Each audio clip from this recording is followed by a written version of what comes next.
Welcome back to another episode of Wiz Novel Reading.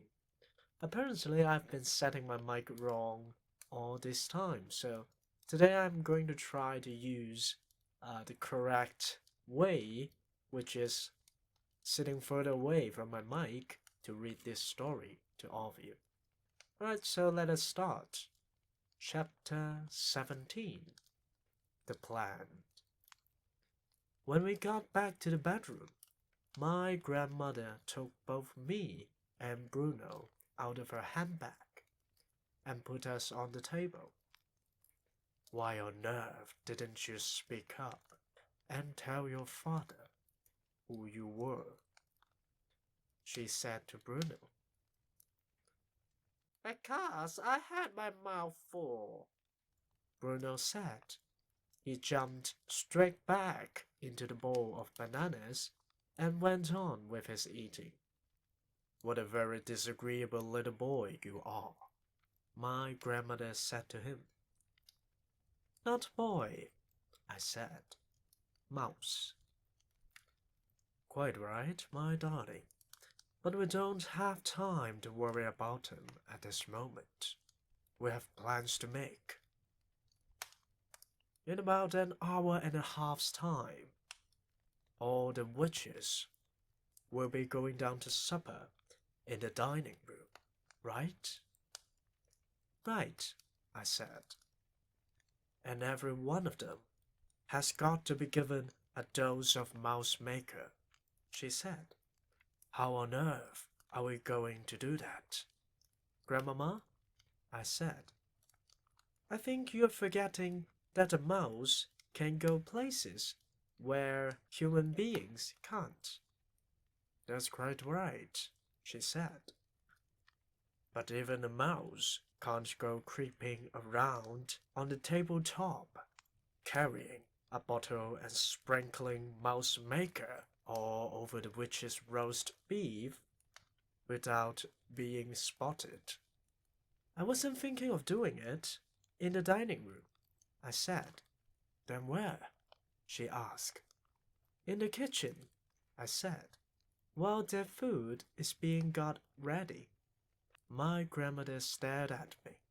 My darling child, she said slowly. I do believe that turning you into a mouse has doubled your brain power. A little mouse, I said, can go scuttling round the kitchen among the pots and pans. And if he's very careful, no one will ever see him. Brilliant! My grandmother cried out. By golly, I think you've got it. The only thing is, I said, how will I know which food is theirs? I don't want to put it in the wrong saucepan. It would be disastrous if I turned all the other guests into mice by mistake. And especially you, Grandmama. Then you will just have to creep into the kitchen and find a good hiding place and wait and listen.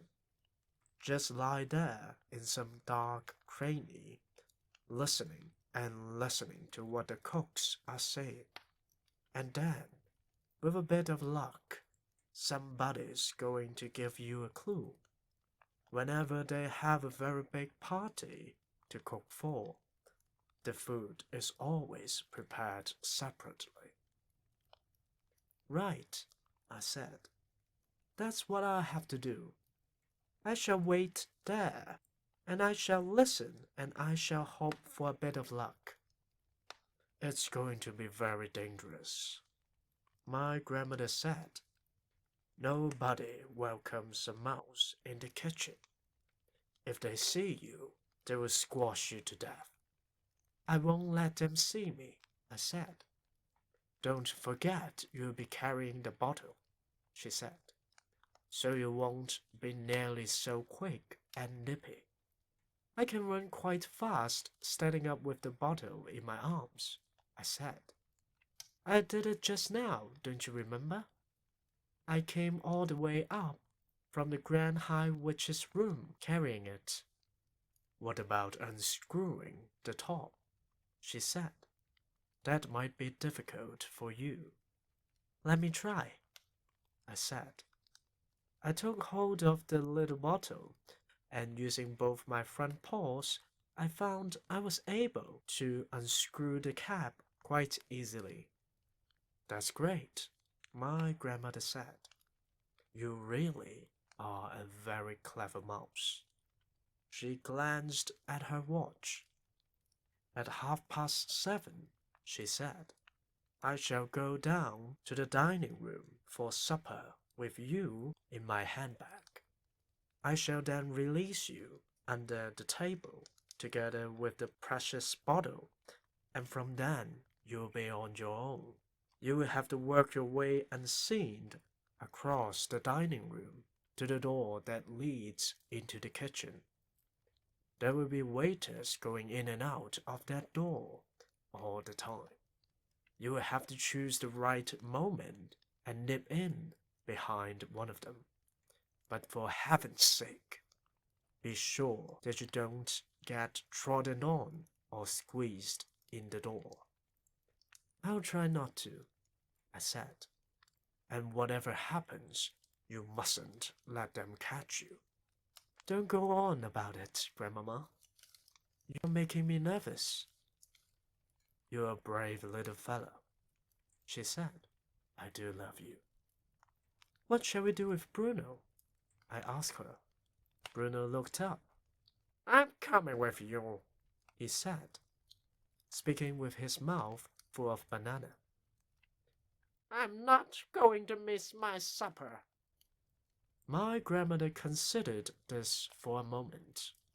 I'll take you along, she said, if you promise to stay in my bag and keep absolutely silent. Will you pass food down to me from the table? Bruno asked. Yes, she said. If you promise to behave yourself, would you like something to eat, my darling? She said to me. No, thank you, I said. I'm too excited to eat, and I've got to keep fit and frisky for the big job ahead. It's a big job, all right, my grandmother said. You never do a bigger one. So that's chapter 17. It's short, but it is preparing us for the next big chapter where the mission is on to get all the witches.